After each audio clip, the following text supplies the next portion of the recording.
She thought love had given her everything, until one night a single dinner party revealed a betrayal so deep it shattered her world. A pregnant wife, a powerful empire, and secrets no one was ever meant to uncover. But when the cameras start rolling and every move becomes a headline, survival turns into a dangerous game of truth versus power. What really happened the night she vanished, leaving only a letter behind? Stay with me, because the twists waiting ahead will leave you speechless. And if you crave more stories cloaked in mystery and betrayal, remember to like, comment, share, and subscribe so you never miss the darkness just beneath the surface. Victoria Sterling stood outside the penthouse suite at the Ritz-Carlton, her hand resting protectively on her 7-month pregnant belly. February 14th, their 5th wedding anniversary. The weight of the surprise she'd planned for weeks pressed against her chest like a secret about to burst free. She'd coordinated everything perfectly with Marcus's assistant, ensuring his schedule was clear, arranging for their favorite restaurant to cater an intimate dinner in the suite she'd booked months in advance. The champagne in her hand was non-alcoholic, though Marcus wouldn't notice. He rarely noticed details about her anymore, too consumed with Sterling Capital's latest acquisition or the overnight futures from Tokyo. But tonight would be different. Tonight would remind him of the woman he'd fallen in love with before the billions, before the power plays, before their marriage became another line item on his spreadsheet of assets. Mrs. Sterling, the hotel manager greeted her with practiced warmth as she approached the door. Everything has been arranged exactly as you requested. The catering staff finished setting up 20 minutes ago. Victoria smiled, feeling the baby kick as if sharing her anticipation. She'd chosen this particular suite because it was where Marcus had proposed 6 years ago, back when he was still building his empire, still hungry for success but not yet consumed by it. The memory of that night, of his nervousness as he dropped to one knee, seemed like something from another lifetime. She turned the key card, pushed open the heavy door, and stepped into a scene that would shatter not just her marriage, but every carefully constructed illusion she'd maintained about her life. Marcus was there, but not alone. He reclined on the cream leather sofa, his $2,000 shirt unbuttoned, laughing at something on his phone, while Scarlet Divine traced her manicured fingers along his chest. Scarlet, the Instagram model whose face adorned billboards across Seattle, whose 15 million followers hung on every posted photo and story. Another woman, blonde and giggling with the high-pitched nervousness of someone who knew they didn't belong, poured drinks at the bar. The champagne bottle slipped from Victoria's hand, hitting the marble floor with a crash that finally drew their attention. The sound echoed through the suite like a gunshot, sharp and final. "Victoria?" Marcus's voice held no guilt, no surprise, only mild irritation, as if she'd interrupted a board meeting by arriving early. Scarlet didn't even bother to move her hand from his chest. Instead, she lifted her phone with her free hand, and Victoria heard the unmistakable sound of a camera shutter. Once, twice, 3 times. The blonde woman laughed nervously, grabbing her purse, mumbling something about needing to leave. "Happy anniversary," Victoria said, her voice hollow, echoing from somewhere outside her body. The baby kicked again, harder this time, as if protesting the scene before them, as if trying to wake her from this nightmare. Marcus stood slowly, buttoning his shirt with the same methodical precision he used when reviewing contracts.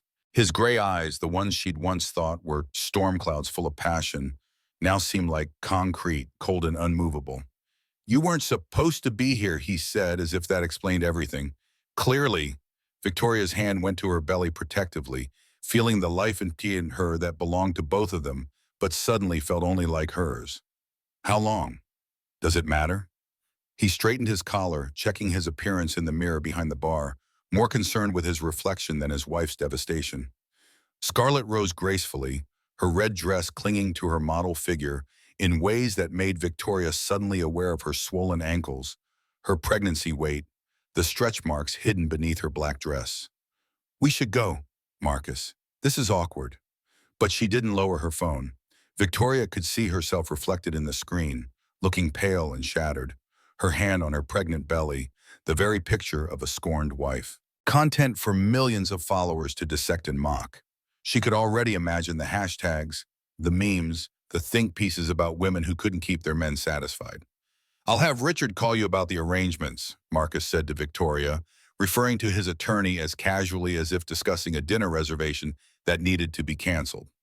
Arrangements? Victoria's voice cracked on the word. For the divorce, obviously. He picked up his Italian leather jacket from the chair, slipping it on with practiced ease. This has been coming for a while, Victoria. Don't pretend you didn't know. The blonde woman had already slipped out the door, her heels clicking rapidly down the hallway. But Scarlet lingered, still recording, as if this was content too valuable to miss. Victoria wanted to scream, to throw something, to make them both hurt, the way her heart was shattering into pieces too small to ever reassemble. But she just stood there, feeling the weight of her pregnancy, the weight of 5 years of marriage dissolving in a hotel room that smelled like expensive perfume and betrayal. "I'm 7 months pregnant with your child," Victoria said quietly, the words feeling like stones in her mouth. Marcus paused at the door, his hand on the handle. "My attorneys will be in touch about custody arrangements. I'd suggest you find representation." He glanced back, and for a moment Victoria thought she saw something flicker in his eyes. Regret? Doubt? But it was gone before she could name it. "The room is paid for through the night. Consider it a parting gift." They left her there, standing among the broken glass and spreading champagne, the suite's floor-to-ceiling windows offering a view of Seattle that suddenly seemed foreign and hostile. The Space Needle blinked in the distance, indifferent to her world collapsing. Victoria sank onto the sofa, the same spot where Scarlet had been moments before, the leather still warm from their bodies. Her phone buzzed insistently. Opening Instagram with trembling fingers, she saw she'd been tagged in a video. Scarlet had already posted it with the caption, "When the wife crashes the party, #awkward, #sorry, not sorry." The comments were already pouring in by the thousands. The video had been live for less than 3 minutes and already had 50,000 views. 60,000. 70,000. The numbers climbed as she watched, each view another witness to her humiliation. Victoria called her best friend Rachel, but it went straight to voicemail. She tried again, then sent a text. Nothing.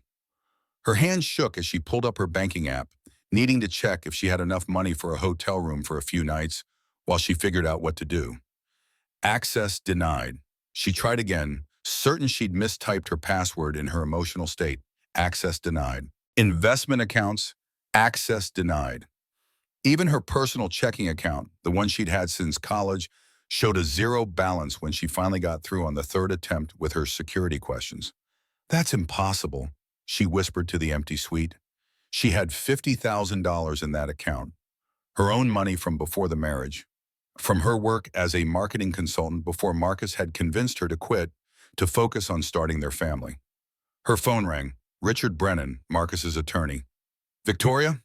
His voice was professionally sympathetic, the kind of tone lawyers perfected for delivering bad news. "I'm calling as a courtesy to inform you that Mr. Sterling filed for divorce 3 weeks ago. As per the terms of your prenuptial agreement, all joint assets are frozen pending the division of property." 3 weeks ago? Victoria's mind reeled. "But I never received—" "The papers were sent to your legal address of record. If you didn't receive them, you'll need to take that up with the Postal Service. In the meantime, I'd strongly advise you to seek legal representation. Mr. Sterling is prepared to be generous, given the circumstances, but that generosity has limits." "Generous? He's frozen all my accounts." "Only the joint accounts, as is standard in high-asset divorces. Your personal accounts should be accessible. They're showing zero balance." There was a pause. "That's a matter you'll need to discuss with your bank. I'm sure it's a misunderstanding." "Good evening, Victoria." He hung up before she could respond. The Uber driver kept glancing at Victoria in the rearview mirror as they drove through Queen Anne toward the Sterling mansion. She could see the recognition in his eyes, the way he kept looking from her to his phone mounted on the dashboard. He'd probably seen the video, now trending at #1 on social media. The pregnant wife catching her billionaire husband with a model. The stuff of tabloid dreams and Twitter threads. "Ma'am, are you sure this is the right address?" the driver asked as they pulled up to the gated entrance. Victoria saw immediately what he meant. The familiar keypad had been replaced with a biometric scanner she didn't recognize. The security guard who usually waved her through, Tom, who knew her coffee order and asked about her pregnancy at every opportunity, was gone. In his place stood someone she'd never seen before, young and stern-faced. "Mrs. Sterling?" The new guard's voice through the intercom was professionally cold. "I'm afraid you are no longer authorized to enter the property. This is my home. I live here. Mr. Sterling has instructed us that you no longer have access. Your belongings have been placed in storage unit 47 at Secure Space on Mercer Street. The key and information have been sent to your attorney." "I don't have an attorney." "Then I suggest you retain one, ma'am. Please leave the premises or I'll have to call the police." The words hit her like physical blows. The police. At her own home. The home where she'd spent 3 months designing the nursery, where she'd painted the walls soft yellow because they didn't want to know the baby's gender, where just last week she'd assembled the crib while Marcus was in Tokyo. "Ma'am, should I take you somewhere else?" the Uber driver asked, his voice gentle now, the judgment replaced with something like pity. Victoria's mind raced through options. "Take me to Rachel Morrison's house, please, 1523 Bellevue Way." But when they arrived at Rachel's colonial-style house in Bellevue, the house where Victoria had spent countless wine nights before her pregnancy, where she'd been maid of honor at Rachel's wedding just 2 years ago, her heart sank. Rachel's husband Tom stood in the doorway, his arms crossed like a bouncer at a club, where Victoria was no longer on the list. Rachel appeared behind him, her face stricken, eyes red as if she'd been crying. "Victoria, I'm so sorry," Rachel began, but Tom cut her off with a sharp gesture. "She can't stay here," Tom said flatly. "Marcus is my business partner.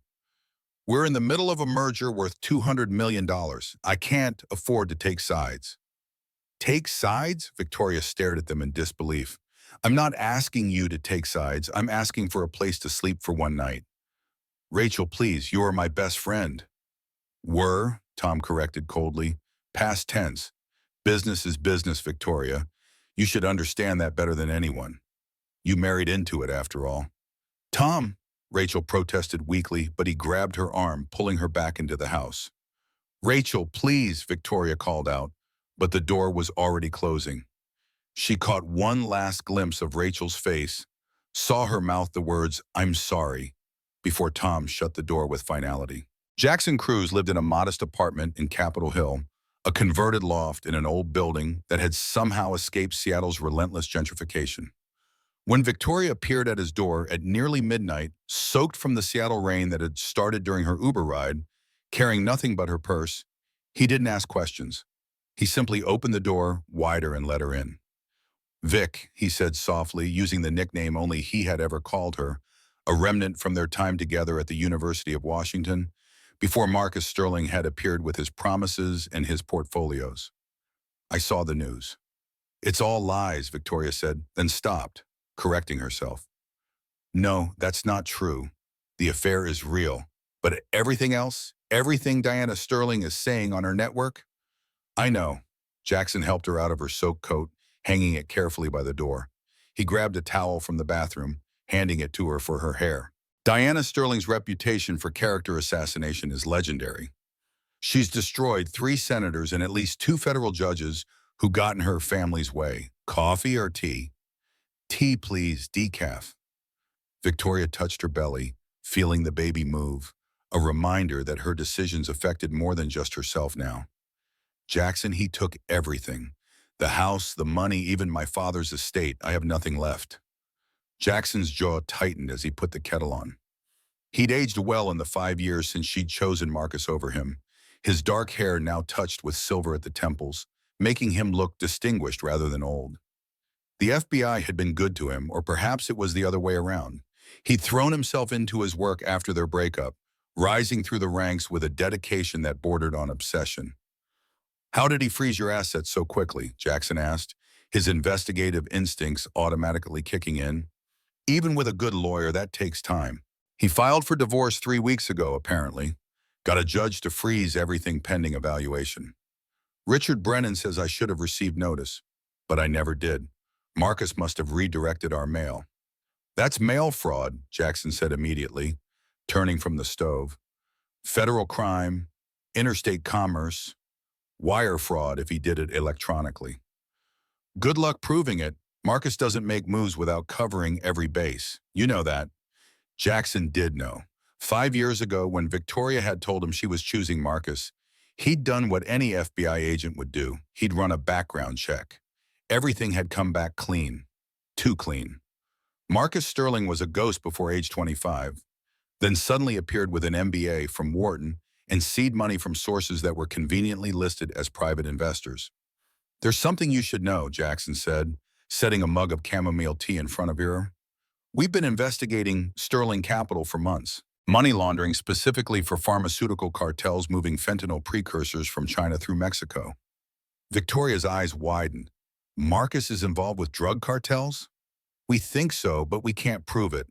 The money moves through so many shell companies, so many jurisdictions. Every time we get close, our witnesses disappear or suddenly develop amnesia." And now, he hesitated, clearly debating how much to tell her. "What?" "My supervisor called an hour ago. We've been ordered to cease all investigation into Sterling Capital." "What? Why?" "Marcus Sterling has been classified as a protected government informant. He's apparently providing intelligence on foreign money laundering operations. Bigger fish, they say. We touch him, we compromise national security operations that go higher than my pay grade." Victoria laughed bitterly. "So he's untouchable?" "Officially, yes." Jackson went to his home office, returning with an encrypted thumb drive. "Unofficially, I copied everything before they shut us down. 3 months of surveillance, financial records, communication intercepts. If you want it, it's yours." The thumb drive sat between them on the coffee table, small and innocuous, but Victoria knew it represented Jackson risking everything: his career, his pension, possibly his freedom. "Why would you do that for me?" she asked quietly. "Because I know you," Jackson said simply. "The Victoria I knew, the one I fell in love with, she would never let someone destroy her without fighting back. And because what Marcus is doing, what the government is allowing him to do, it's wrong. People are dying from the drugs his money helps move. Families are being destroyed." "Like mine," Victoria said softly. "Like yours," Jackson agreed, "but also like the 17 overdoses we traced back to fentanyl that came through Sterling Capital's network last month. The government wants to play the long game, catch bigger fish. But those 17 people are still dead." Victoria picked up the thumb drive, its weight feeling heavier than its few grams. "If I use this, if anyone finds out you gave it to me, then I'll deal with the consequences. But Victoria, you need to be smart about this. Marcus Sterling doesn't just have money and lawyers. He has connections in every level of government, media, law enforcement. Diana Sterling owns 3 news networks and has dirt on half of Washington state's political establishment. Then what am I supposed to do? Run? Hide? Let him take my baby?" Jackson moved closer but maintained respectful distance, ever conscious of boundaries. "You survive first, then you fight. But you fight smart, and you don't fight alone." Victoria's phone buzzed with another news alert. The video of her at the hotel now had 10 million views. Someone had already made it into a meme, her shocked face with various humorous captions. She was becoming a cultural moment, a cautionary tale, a joke for strangers to share and laugh about. "Can I stay here tonight?" she asked quietly, hating how small her voice sounded. "Of course, take the bedroom. I'll sleep on the couch." "Jackson, I can't ask you to." "You're not asking. I'm offering." "And Victoria?" He waited until she met his eyes. "We're going to get through this, I promise." As Victoria lay in Jackson's bed, surrounded by the familiar scent of his cologne, the same brand he'd worn in college, she thought about choices and consequences. 5 years ago, she'd chosen wealth and excitement over steady, dependable love. She'd chosen Marcus's promises over Jackson's certainties. Now she was pregnant, penniless, and homeless, while Jackson was risking everything he'd built to help her. The baby kicked, reminding her that her choices now affected more than just herself. She pressed her hand to her belly and made a promise to her unborn child. They would survive this. They would more than survive. They would win. 3 weeks passed in a blur of failed attempts and closed doors. Victoria had left Jackson's apartment after his supervisor had sent him a formal warning about harboring individuals involved in ongoing domestic disputes that could compromise federal investigations. The threat was clear: help Victoria and lose everything. She'd pawned her wedding ring and jewelry at 3 different shops to avoid suspicion, gathering enough cash to buy a beat-up Honda Civic from a Craigslist seller who didn't ask questions. The car became her home, parked in different locations each night to avoid security guards and police. 8 months pregnant now, every movement was an effort. Her back ached constantly. Her feet were so swollen she could barely wear shoes. And the Braxton Hicks contractions had started, each one making her panic that the baby was coming too soon. She'd spent these weeks trying to find legal representation, but every lawyer she approached suddenly became unavailable after learning who opposing counsel was. Marcus had hired Brennan, Kowalski, and Associates, known throughout Seattle as the firm that didn't just win cases, they destroyed opponents. "I'm sorry," the latest lawyer, a young woman who'd initially seemed sympathetic, said over the phone. "I've just realized I have a conflict of interest." "What conflict?" Victoria pressed, though she already knew the answer. "I can't discuss it. I wish you the best of luck, Miss Sterling." Miss Sterling. She wasn't even trying to reclaim her maiden name yet, and already the world was erasing her marriage, her history, her very existence as Marcus Sterling's wife. The cramping started while she was parked at a rest stop on Interstate 90, trying to sleep in the reclined driver's seat. Not contractions, she told herself, just stress. But when she felt wetness and looked down to see blood staining her maternity jeans, panic overrode everything else. The emergency room at Harborview Medical Center was crowded with the usual Saturday night chaos. Drunk college students, a man holding a bloody towel to his head, a woman arguing with the triage nurse about wait times. But they took Victoria immediately when they saw she was pregnant and bleeding. "When did the bleeding start?" the doctor asked. She was young, probably a resident, with kind eyes behind wire-rimmed glasses. "About an hour ago," Victoria managed through her fear. "Please, is my baby okay?" The doctor, her badge read Dr. Charles Bennett, began an examination, her face professionally neutral. "The baby's heartbeat is strong, but you're showing signs of severe stress. When was the last time you had a proper meal? A good night's sleep?" Before Victoria could answer, she heard a familiar voice in the hallway, one that made her blood freeze. "Where is my wife?" Marcus entered the room like he owned it, which in a way he probably did. The Sterling family had donated millions to this hospital. Their name was on 2 wings. Behind him came 2 men in expensive suits and a woman with a clipboard. "Hello, darling," Marcus said, his voice dripping with false concern. "We've been so worried about you." "Get out," Victoria said, trying to sit up despite Dr. Charles Bennett's gentle restraining hand. "I'm afraid I can't do that." The woman with the clipboard stepped forward, her voice crisp and professional. "I'm Dr. Patricia Hoffman, court-appointed psychiatrist. Mr. Sterling has filed for an emergency psychiatric hold based on concerns about your mental state and the welfare of your unborn child." "This is insane. I'm not mentally ill." "Living in your car while 8 months pregnant suggests otherwise," Dr. Hoffman said, making notes on her clipboard. "Mr. Sterling has provided extensive documentation of your erratic behavior, paranoid delusions about conspiracies against you, and refusal to accept reasonable divorce terms that would have provided for you and the child." "Reasonable?" Victoria struggled to sit up straighter. "He took everything. He stole my father's house, emptied my accounts." "See," Marcus said to Dr. Hoffman, his tone regretful, like a concerned husband dealing with a delusional wife. "The persecution complex we discussed. She's created this entire narrative where everyone is against her." Dr. Charles Bennett looked uncomfortable, glancing between them. "The patient seems coherent to me. She's scared and stressed, but that's understandable given—" "Are you a psychiatrist, Dr. Charles?" Dr. Hoffman's voice could have cut glass. "No, but then please focus on the medical care. We'll handle the psychiatric evaluation."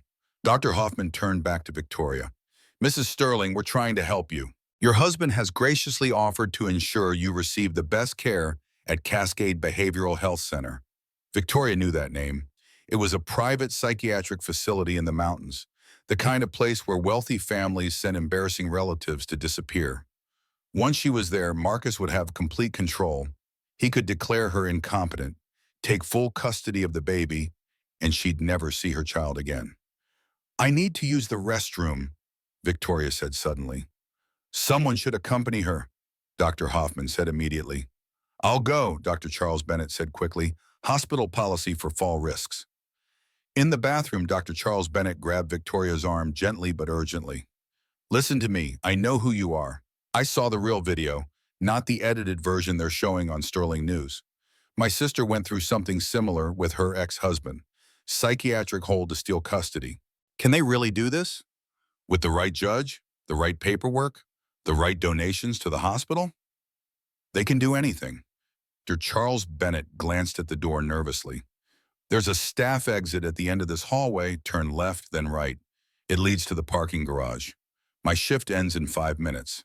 If a patient happens to leave after I'm off duty, well, that's not my responsibility." "Why are you helping me?" "Because what they're doing is wrong, and because if they put you on a psychiatric hold, they can induce labor, declare you unfit, and take your baby. I've seen it happen." Dr. Charles Bennett squeezed her hand. "Go, now, don't stop for anything." Victoria ran or moved as fast as an 8-month pregnant woman could move, through the hospital corridors. Behind her, she could hear voices raised in anger, Dr. Hoffman demanding to know where she'd gone, Marcus's voice cold and controlled as he ordered security to find her. The parking garage was dark and echoed with her footsteps. Her old Honda was 3 levels up, but she didn't dare go back for it. They'd be watching it. Instead, she exited onto the street, disappearing into the Seattle night. She called the only number she could think of, one she'd found written on a bathroom stall at a gas station, a crisis hotline for women in danger. "I need help," she said when someone answered. "I'm pregnant, and they're trying to take my baby." The woman on the other end didn't ask for details. "Where are you?" 20 minutes later, a van picked her up outside a 24-hour diner. The driver, a woman with gray hair and kind eyes, said only, "You're safe now." The shelter was in an industrial part of southwest Seattle, unmarked except for a small sign that read, "Haven House." It looked like any other warehouse from the outside, but inside it had been converted into a refuge. Clean rooms, a communal kitchen, children's playroom with toys and books. Maria Rodriguez, who ran the shelter, was waiting in the entrance. She was in her 60s, with silver hair pulled back in a severe bun, but her eyes were warm with compassion and something else, recognition. "You're Victoria Sterling," she said. It wasn't a question. Victoria nodded, too exhausted to deny it. "I've been expecting you in a way. Your husband has a pattern. This isn't the first time." "What do you mean?" Maria led her to a small office, gesturing for her to sit. 3 years ago, a woman named Jennifer came here. Similar story, wealthy husband, sudden divorce, psychiatric holds, attempts to steal custody. Her husband was a business associate of Marcus Sterling. "What happened to her?" "She lost." Maria's expression was grim. "Her children were taken. Last I heard, she was living in Portland, trying to rebuild, but she's never gotten her kids back." Victoria's hands went to her belly protectively. "That won't happen to me." "No," Maria agreed, "because you have something she didn't have. You have proof of his crimes." She gestured to Victoria's purse, where the thumb drive Jackson had given her was hidden. "And you have allies she didn't have." For 2 weeks, Victoria found a kind of peace at Haven House. The other women didn't judge or pry. They understood the kind of fear that came from running from someone with power, money, and connections. Maria, it turned out, had been a high-powered corporate attorney before leaving to run the shelter. "I made millions defending corporations that destroyed lives," Maria explained one evening. "One day I realized I had become everything I'd once fought against. So I walked away, used my money to build this place. It's not much, but it's honest work." It was Maria who connected Victoria with Emily Lawson, one of Marcus's former mistresses who had reached out through the network of women who'd been hurt by powerful men. Amber arrived on a Tuesday evening, elegant in designer clothes that reminded Victoria painfully of her old life. "I have recordings," Amber said with wide preamble, setting an iPhone on the table between them. "Marcus liked to brag after sex. He told me about the money laundering, about the cartels. He even told me about a journalist who was getting too close to the truth." What happened to the journalist? Victoria asked, though she suspected she knew. Car accident, very tragic, very convenient. Amber's expression was bitter. That's when I started recording, insurance policy. Victoria's heart raced. This was it, the proof she needed. Will you testify? Publicly, no, Marcus has resources. If he knew I had these recordings, Amber shuddered, but I'll give them to you. You can use them however you need. Just keep my name out of it. Maria was already thinking strategically. I have contacts at the Seattle Times, the Washington Post. Real journalists, not the puppets at Sterling News. We could release everything at once, make it impossible to suppress. It has to be public, Victoria agreed. So public that even Marcus can't make it disappear. They were still planning when the door to the shelter exploded inward. Men in ice jackets poured in, shouting orders, weapons drawn. Women screamed, children cried, chaos erupted in seconds. This is a women's shelter, Maria stood, facing them fearlessly. You have no authority here. We received a tip about illegal immigrants harboring here, the lead agent said, his voice robotic, rehearsed. Everyone needs to show documentation. Now. It was obviously a pretense, a way to flush Victoria out. But the other women, many of whom might have been undocumented, panicked. In the chaos, Victoria saw Amber slip toward the back exit, but not before pressing something into Victoria's hand. A second phone. Maria Rodriguez, the lead agent read from a paper. You're under arrest for harboring illegal immigrants. I'm a citizen, Maria protested. I was born in Texas. My parents were born in Texas. Tell it to the judge. As they dragged Maria away in handcuffs, she caught Victoria's eye and mouthed a single word. Run. Victoria found the abandoned warehouse in Georgetown 3 days later, following a tip from one of the women at the shelter who worked in the area. It had been a textile factory once, the floor still marked with the ghost outlines of industrial sewing machines. She'd been living on vending machine food from the gas station next door, hiding during the day, moving only at night. The contractions started just after dawn, real ones this time, not the practice ones she'd been having for weeks. Her water broke in a rush that left her gasping, alone in the semi-darkness with only the sound of early morning traffic on the nearby freeway. She tried to call 911 but stopped, her finger hovering over the call button. The hospital meant Marcus, meant losing her baby. She tried Jackson, but his phone went straight to voicemail. He was probably in a meeting, or maybe his phone had been confiscated after helping her. She was alone. Well, this is disappointing. Victoria looked up to see Scarlet Divine standing in the doorway, silhouetted by the morning sun. She wore all white, white jeans, white silk blouse, white designer sneakers that had probably never touched actual ground before today. She held a professional camera, the kind used for high-end fashion shoots. How did you find me? Victoria gasped through another contraction. Oh, Victoria.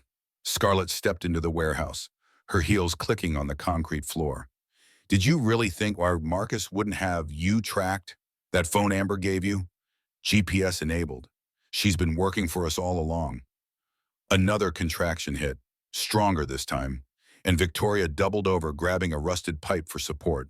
Perfect, Scarlet said, raising the camera. The fall of Victoria Sterling, live and in color. My followers will absolutely eat this up. The perfect wife, the Stanford MBA, the senator's daughter, reduced to giving birth in filth like an animal. Why toi? Victoria gasped between contractions. What did I ever do to you? Scarlet's perfect mask cracked slightly, something raw and angry flickering across her face. You existed. You had the life, the name, the respectability. You were everything I could never be. You're Scarlet Divine. 15 million followers, fashion campaigns, you have everything. I have nothing. Scarlet's voice rose, echoing in the empty warehouse. Do you know what I actually am to him? What I've always been. His mistress. His sister. Scarlet laughed, bitter and sharp. Half-sister, technically. Diana's dirty little secret from before she married Marcus's father. Raised in shadows, paid to stay quiet, brought out when useful, hidden when inconvenient. Victoria's mind reeled even as another contraction hit. This one's so strong she had to drop to her knees. You're his sister? Surprise! The Sterling family is even more twisted than you imagined. Scarlet moved closer, camera still rolling. Marcus promised if I helped destroy you, I'd finally be acknowledged. Finally be legitimate. Part of the family business instead of the family shame. He's using you. Victoria managed between gasps. Just like he used me. Maybe, but at least I know it. I've always known it. You actually believed he loved you. Scarlet's phone rang. Put her on speaker, Marcus's voice commanded. Scarlet held the phone toward Victoria, who was now on her hands and knees, breathing through the pain. Victoria, Marcus's voice was cold, calculating as always. You're in labor. You need medical attention. I need you to leave me alone, Victoria gasped. That's not going to happen. You have two choices. Come back, submit to psychiatric treatment, and I'll ensure you and the baby are cared for. Or stay there, give birth alone, probably die, and I'll take the child anyway. Victoria felt something shift inside her, something beyond the physical pain. It was rage, pure and clean, burning through the fear and exhaustion. There's a third choice, she said. Oh. I tell the world everything, right now, live on Scarlet's Instagram. Scarlet's eyes widened. That's not the plan. Do it, Victoria commanded with a strength she didn't know she possessed. Put me live. 15 million followers, right? Let them see what the Sterling family really is. You wouldn't dare, Marcus said through the phone. But Victoria was already talking, Scarlet's camera capturing everything. Between contractions, through tears and pain, she told it all. The affairs, the theft, the forged documents, the psychiatric threats. She talked about the money laundering, naming names, citing dates, revealing everything Jackson had discovered. Sterling Capital moves money for the Sinaloa cartel, Victoria gasped, another contraction, making her pause. Check the transactions from March through September last year. Shell companies in the Cayman Islands, Cyprus, Montenegro. Scarlet's phone exploded with notifications. The live stream was going viral in real time. Comments flooded in by the thousands, then tens of thousands. News outlets were already picking it up, rebroadcasting the stream. Turn it off, Marcus roared through the phone. But Scarlet kept filming, something like awe in her eyes. No, she said quietly. I don't think I will. You little bitch, you work for me. I work for Diana, Scarlet corrected, and something tells me Mother is going to be very interested in how you've handled this situation. The warehouse door burst open again. Federal marshals poured in, weapons drawn, followed by EMTs with medical equipment. Behind them, impossible but real, stood a man Victoria had thought dead for 2 years. Dad, she whispered, convinced she was hallucinating from the pain. Senator James Morrison moved forward quickly, dropping to his knees beside his daughter. He was older, grayer, with new lines carved deep into his face, but undeniably alive. It's me, sweetheart. I'm here. You're dead, the plane crash. Staged, he said, helping the EMTs move her onto a gurney. Diana Sterling tried to have me killed when I discovered what her family was doing. The Justice Department faked my death, put me in witness protection while we built the case. 2 years, Victoria sobbed, from pain and shock in equal measure. You let me think you were dead for 2 years. I had to. They were watching you, using you. If you had known. He squeezed her hand as another contraction hit. I'm sorry, Victoria, but I'm here now. Marcus arrived then, flanked by his security team. His perfect composure finally cracked. He looked disheveled, his usually perfect hair mussed, his designer suit wrinkled. His eyes went from Victoria to her father, and his face went white. You're supposed to be dead. Disappointing, isn't it? Morrison stood, placing himself between Marcus and Victoria. 2 years of testimony, evidence, recordings. Your mother's empire is finished, Marcus. And so are you. You can't take her, Marcus said to the federal marshals. She's my wife. That's my child. Actually, the lead marshal said, she's under federal protection as a witness in an ongoing investigation. And you, Mr. Sterling, are under arrest. For what? money laundering, conspiracy, mail fraud, wire fraud, and about 17 other charges. We'll sort out the specifics downtown. Marcus lunged forward, but not at the marshals. At Victoria. His hands went for her throat, and for a moment, his mask completely fell away, revealing the monster beneath the sophisticated exterior. The gunshot was sharp and final. Marcus dropped, blood spreading across his white shirt. Diana Sterling stood in the doorway, a smoking pistol in her manicured hand, her face a mask of cold fury. "You stupid boy," she said to her son's body. "You were supposed to be controlled, calculated, not this creature ruled by emotion." She turned the gun on Victoria, but Scarlet was faster. The second shot caught Diana in the chest, and the matriarch of the Sterling Empire fell beside her son. Scarlet dropped the gun, staring at Diana's body. "I'm free," she whispered, and then louder, laughing through tears. "I'm finally free." The baby came then, in the chaos of sirens and shouting, with federal marshals securing the scene and EMTs working frantically.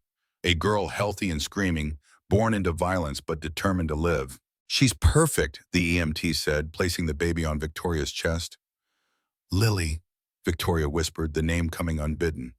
"Her name is Lily," her father leaned close. "She's beautiful, just like her mother." "I thought it would be a boy," Victoria said, exhausted beyond measure. "Everyone said it would be a boy." "Sterling men are overrated anyway," Morrison said. And despite everything, Victoria found herself laughing. Jackson arrived then, limping badly, his FBI windbreaker torn and bloody. "What happened to you?" Victoria asked. "Tried to get here sooner." Marcus's security team objected, strongly. He looked at the baby with wonder. "She's incredible." "She's a survivor," Victoria said, "like her mother." Scarlet was being led away in handcuffs, but she paused beside Victoria's gurney. "I'm sorry," she said quietly, "for everything." "I know," Victoria replied. "So am I." As the EMTs wheeled her toward the ambulance, Victoria looked back at the warehouse where she'd given birth, where her old life had ended and her new one had begun. The morning sun was streaming through the broken windows, turning the dust motes into gold. 6 months after the warehouse confrontation, Victoria Morrison sat in the Congressional hearing room, her spine straight despite the bone-deep exhaustion that had become her constant companion. The weight of what she was about to do pressed down on her shoulders like a physical force. Lily slept peacefully in a carrier beside her chair, tiny fists curled, blissfully unaware that her mother was about to deliver testimony that would dismantle one of the Pacific Northwest's most powerful criminal enterprises. The hearing room was a study in controlled chaos. Every major news outlet had sent their best correspondents, except Sterling News, which had been shuttered within 48 hours of Diana's death, its assets frozen by federal order. The gallery hummed with the nervous energy of spectators who had followed the Sterling scandal from that first viral Instagram video to this moment of reckoning. Victoria recognized several faces, journalists who had covered her breakdown, social media influencers who had mocked her, even Rachel, her former best friend, sitting in the back row with tears streaming down her face. Ms. Morrison, the committee chair, Senator Patricia Hawkins, began deliberately using Victoria's reclaimed maiden name. "Before we begin, I want to acknowledge the extraordinary courage it took for you to come forward. Your preliminary testimony has already resulted in 17 arrests and the freezing of over $3 billion in assets connected to criminal enterprises." Victoria adjusted the microphone with steady hands, though her heart raced. She'd chosen her outfit carefully with Jackson's help, a simple navy suit that projected competence without ostentation, a white blouse, her mother's pearl necklace. Every detail mattered when facing cameras that would broadcast this moment to millions. "Thank you, Senator Hawkins. I want to begin by submitting into evidence these documents." She opened a leather portfolio and began laying out papers with practiced precision. Exhibit A, Sterling Capital's transaction records from March through September of last year. These show wire transfers totaling $873 million moving through a network of shell companies. She placed a thick stack of bank statements on the table. "The pattern is consistent. Money enters through Cypress Holdings Limited in the Cayman Islands, moves to Montenegro through Blue Mountain Ventures, then splits into 17 different streams through Panama, finally returning to the United States through what appear to be legitimate real estate investments. Can you explain in layman's terms what this means? Senator Reynolds, a former prosecutor from Texas, leaned forward. It's classical money laundering, Senator, but with a twist. The money originates from the Sinaloa cartel's fentanyl operations. They produce the drugs using precursor chemicals from China, sell them throughout the United States, then need to clean the profits. Sterling Capital provided that service for a fee of 12%. 12% of $800 million, Senator Hawkins calculated aloud. Over $100 million in profit from drug money. Per year, Victoria corrected. This operation has been running for at least 4 years. She pulled out another set of documents. Exhibit B, communications between Marcus Sterling and cartel representatives. These were obtained from encrypted phones recovered during the federal raid. Victoria read from one message, her voice steady despite the horrific content. Package delivered successfully. Seattle distribution complete. 42 units moved. Pipeline remains open. Units referring to kilograms of fentanyl, she explained. Each kilogram can produce hundreds of thousands of lethal doses. The pipeline refers us to the distribution network Sterling Capital facilitated through legitimate businesses they controlled. Senator Richard Bennett from California interrupted. How many deaths can be attributed to this operation? Victoria had prepared for this question, though it still made her chest tight. The DEA estimates at least 3,000 overdose deaths in Washington, Oregon, and California can be traced to fentanyl moved through Sterling Capital's network. These aren't just statistics. These are mothers, fathers, teenagers. I have a list of names if the committee would like to enter them into the record. Please do, Senator Hawkins said softly. Victoria pulled out a bound document, hundreds of pages thick. These are the confirmed victims. Sarah Martinez, age 19, University of Washington student, died in her dorm room 3 days before finals. James Cooper, 43, construction worker and father of 3, died on his eldest daughter's birthday. Rebecca Thompson, 26, elementary school teacher, died in her classroom after school, found by the janitor. She continued reading names for 5 full minutes, the hearing room growing progressively quieter with each one. When she finished, several committee members were wiping their eyes. But the drug money was just one revenue stream, Victoria continued, moving to her next set of evidence. Exhibit C, documentation of systematic extortion operations. She laid out photographs and documents. Sterling Capital identified vulnerable businesses, restaurants, dry cleaners, small hotels, owned by immigrant families. They would report these businesses to ICE for violations, real or fabricated. Then, while the owners were detained or deported, Sterling Associates would purchase the businesses for pennies on the dollar. This is monstrous, Senator Reynolds muttered. It was efficient, Victoria corrected coldly. They acquired 47 businesses this way, with a combined value of $200 million. They paid less than $8 million total. She pulled out a tablet, swiping to a video file. This is Marcus Sterling himself, recorded without his knowledge by someone I cannot name for their safety, discussing this strategy. Marcus's voice filled the hearing room, casual and cold. The beauty is, they can't fight back. They're either deported or too terrified to speak up. We get prime real estate at foreclosure prices, and it all looks legal on paper. The American dream, right? Someone in the gallery gasped. Victoria recognized the voice.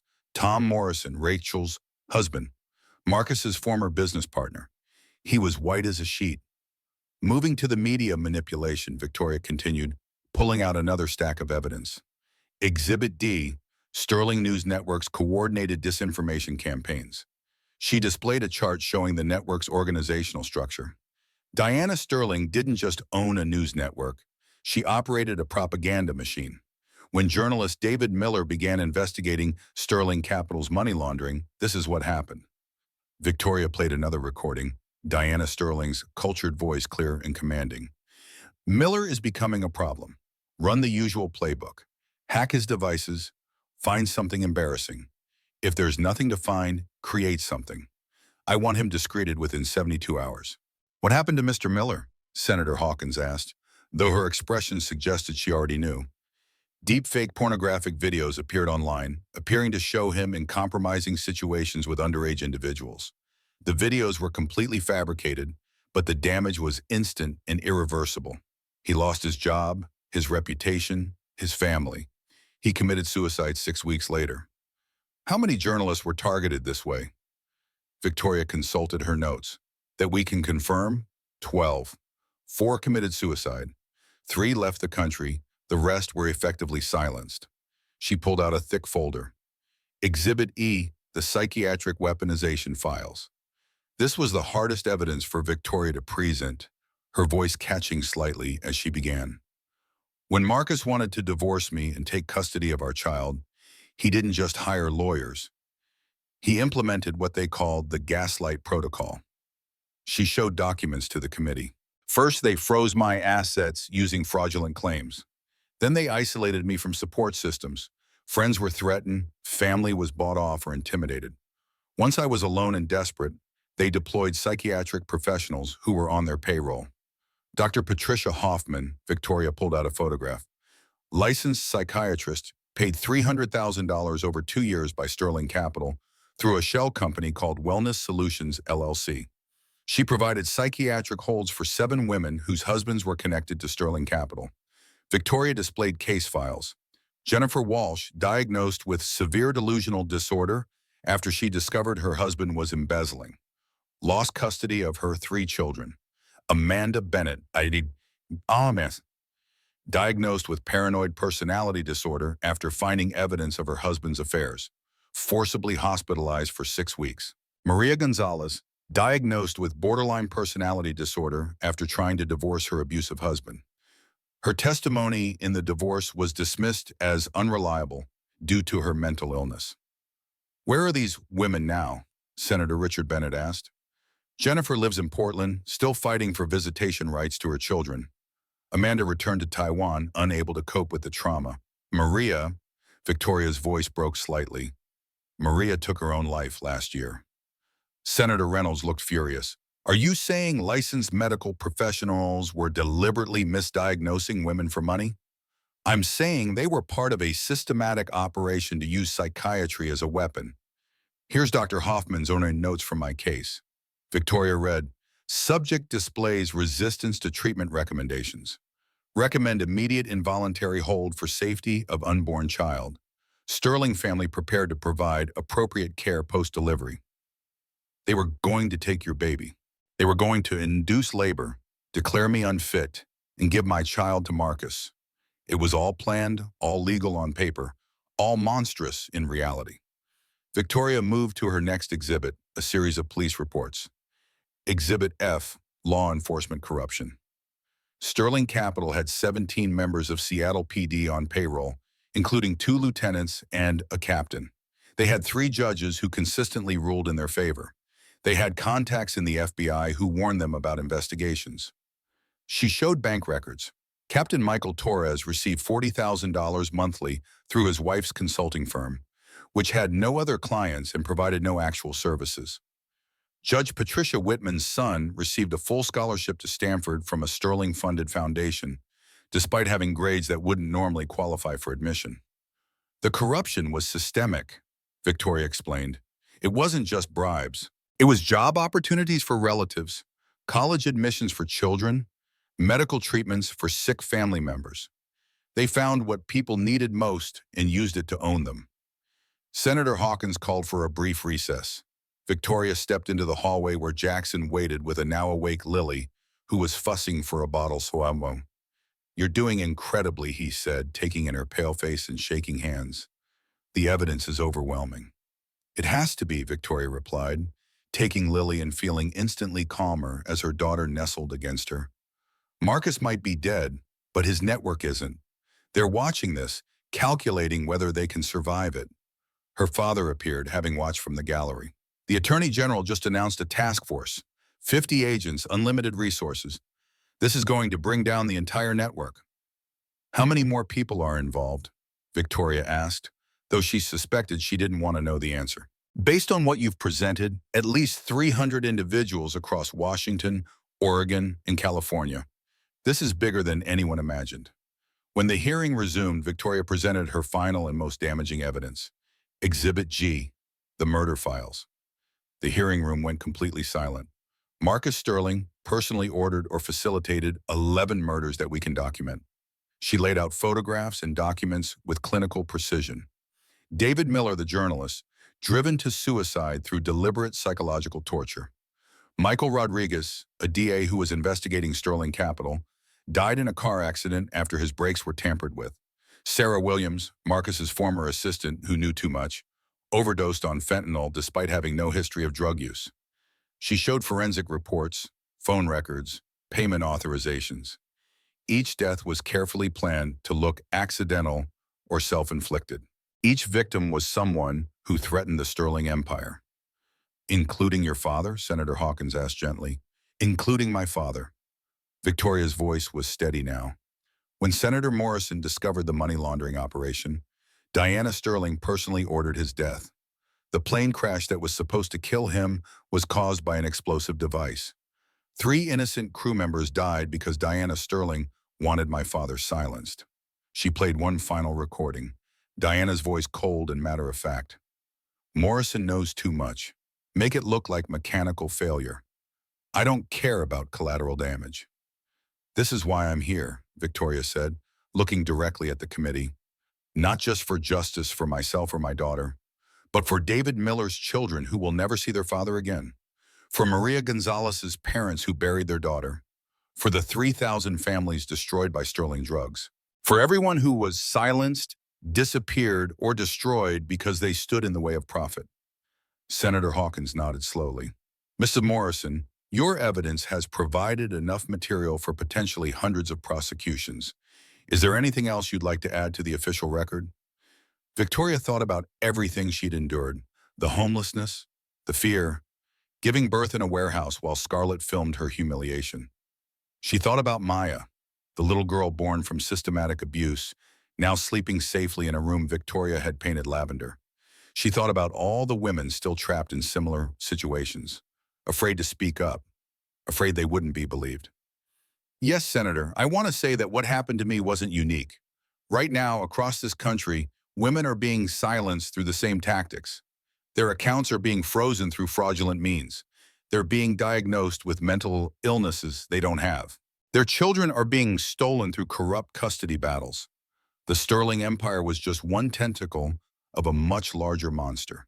She looked directly at the main camera, knowing her words would be broadcast to millions.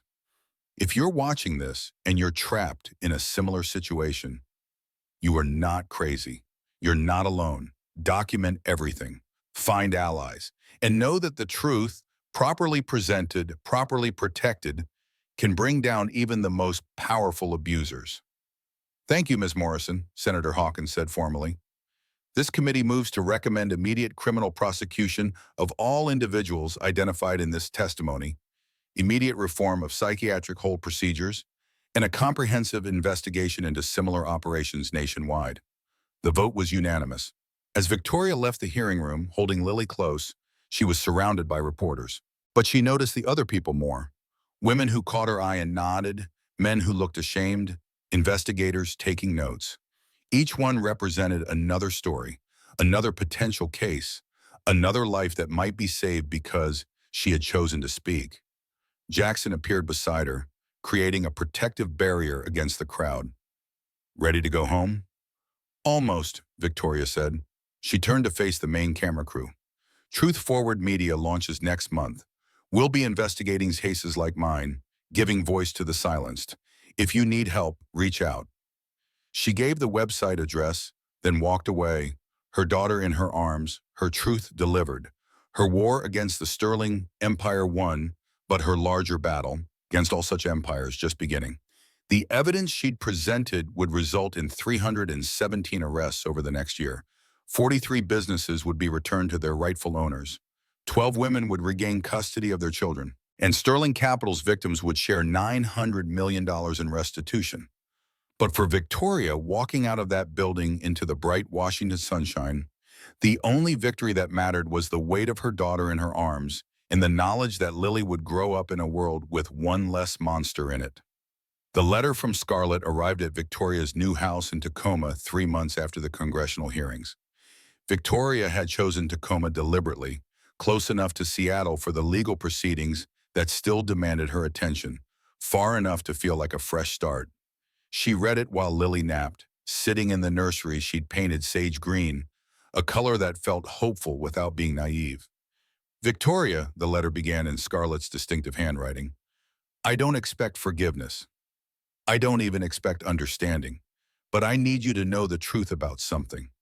I have a daughter, she's 3 years old. Her name is Maya. Marcus is her father. It started when I was 17.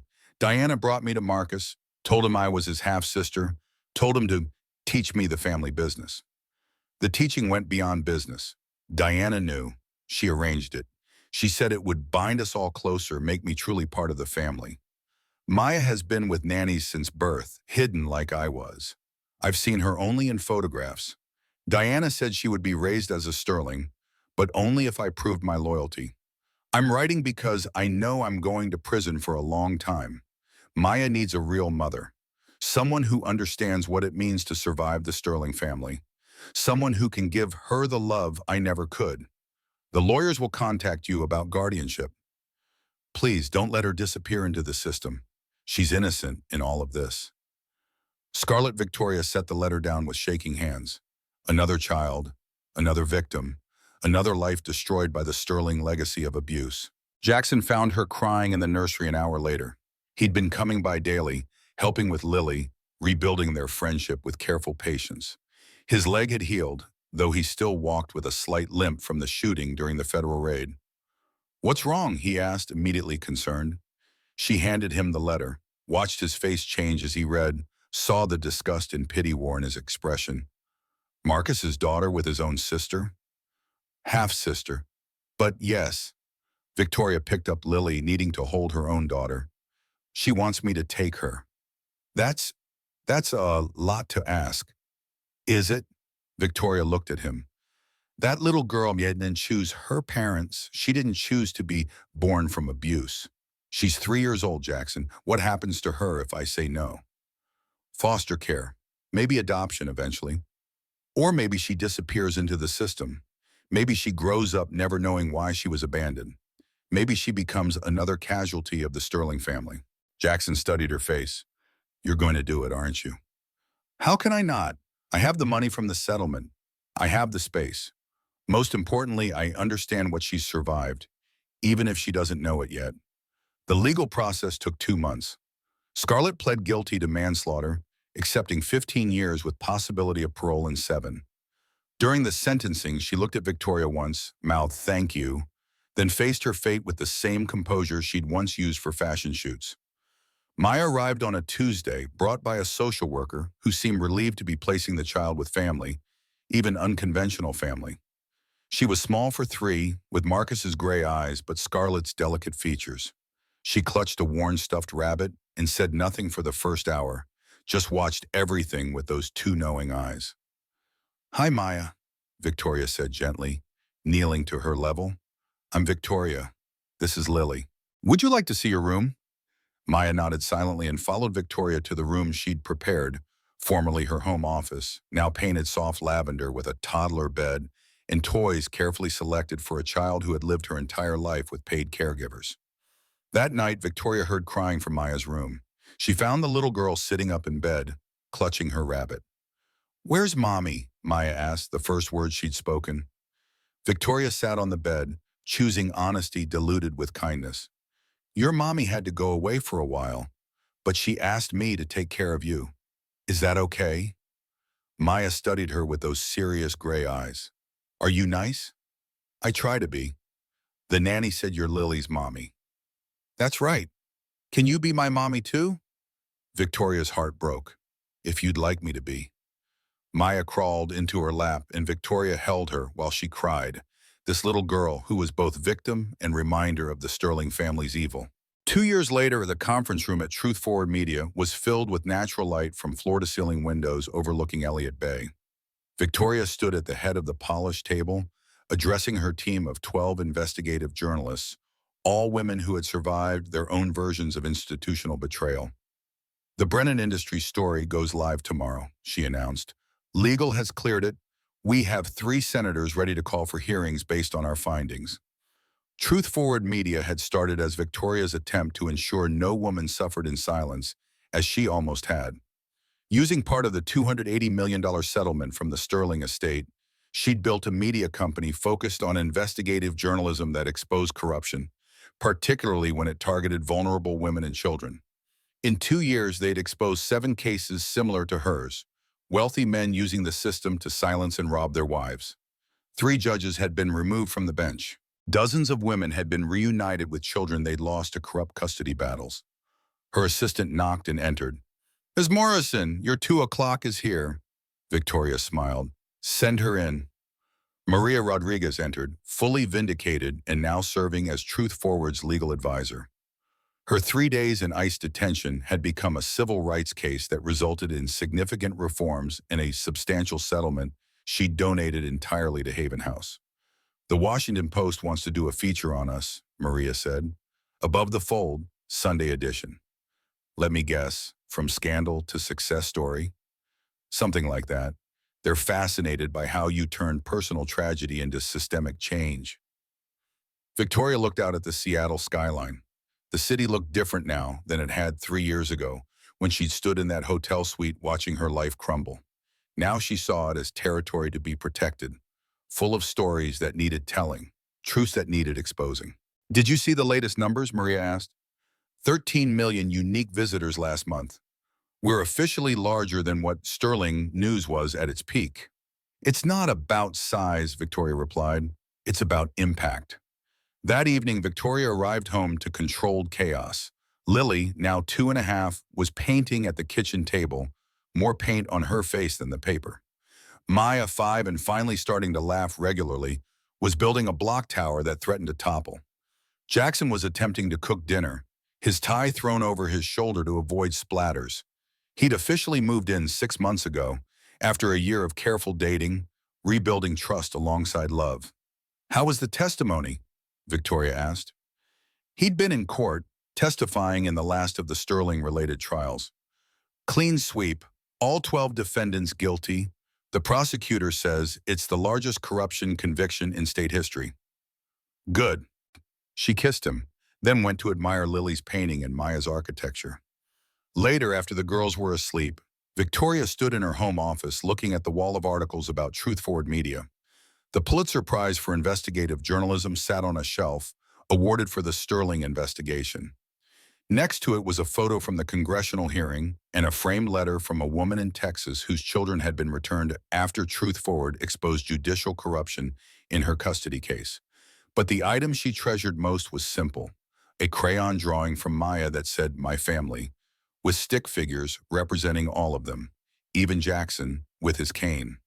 Her phone buzzed with an encrypted message from a woman in California.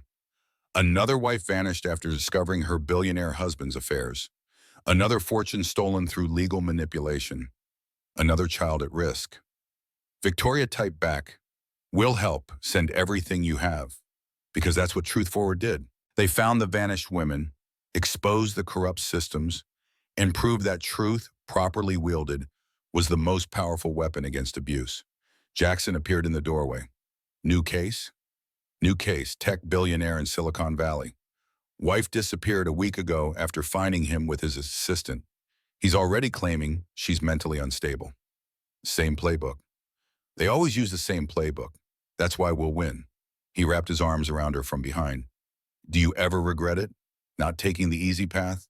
You could have settled quietly, taken whatever Marcus offered, avoided all of this." Victoria thought about the woman she'd been 3 years ago, standing in that hotel room with champagne and dreams. That woman had believed in fairy tales, in the protective power of wealth and status. "That woman had to die," she said quietly, "for this one to be born." She turned in his arms, looking at the man who had risked everything to help her when she had nothing to offer in return. "Besides," she added, "the easy path would have meant letting him win, letting them all win. How many women would still be trapped if I'd stayed quiet?" Her computer chimed with another message. Another woman needing help.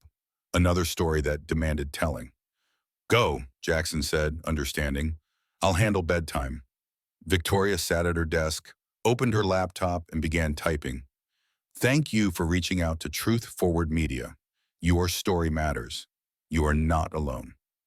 Outside, Seattle glittered in the darkness, the same city where she'd lost everything and found herself, where she'd discovered that sometimes vanishing wasn't about disappearing. It was about shedding the life that was killing you so you could build one worth living. The camera pulled back from the window, rising above the house where two little girls slept safely, where love was being rebuilt on foundations of truth, where a woman who had lost everything had created something powerful from the ashes. On the screen, white text appeared, dedicated to survivors of domestic abuse. Below, smaller, if you need help, National Domestic Violence Hotline, 1-800-799-72333. The final frame showed Truth Forward Media's website homepage with the headline, 13 women reunited with their children. This month, thanks to your support. The view counter showed 15 million and climbing. The story ended, but the work continued. Because in the real world, pregnant wives vanished every day, leaving letters or nothing at all, disappearing into a system designed to erase them. But now, thanks to one woman who refused to stay vanished, they had somewhere to turn. They had truth. They had forward motion. They had hope.